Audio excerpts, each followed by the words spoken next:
PCI Media Center, Manila. Welcome back to the new PCI Daily Live News Roundup brought to you by Philippine-Canadian Inquirer, the only Filipino-Canadian newspaper distributed across Canada. I'm Manny Noelabel. Thank you for joining us. We have the latest news development. In the news, Wall Street faces a flop in global stocks. Oil giant ExxonMobil and package shipping giant UPS came out as major losers in the market as Wall Street closed Tuesday. ExxonMobil finished with nearly 40% fall in their earnings, while UPS finished with a 7% loss. This can only be attributed to the Trump administration's policies, as markets in Japan and Europe dropped, with analysts cited markets worry on Trump's controversial executive order on immigration. According to Peter Cardillo, chief market economist at First Standard Financial, quote, "It's a combination of disappointing earnings, Trump worries, and macro news." Meanwhile, protests escalate in major cities across the United States in response to Trump's immigration ban. Duterte admits major flaw in the anti-drug campaign and police abuse.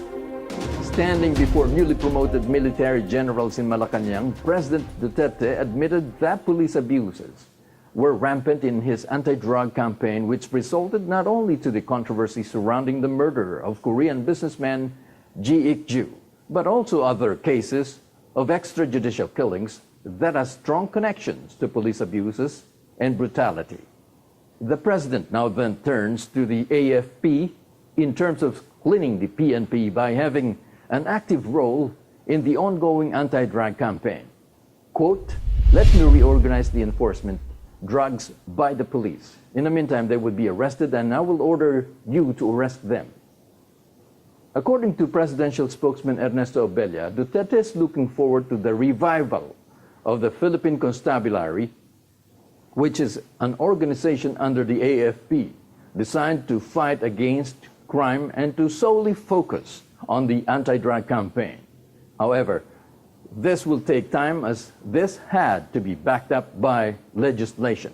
For now, the campaign continues as PIDEA takes the lead. Another OFW beaten to death in Kuwait.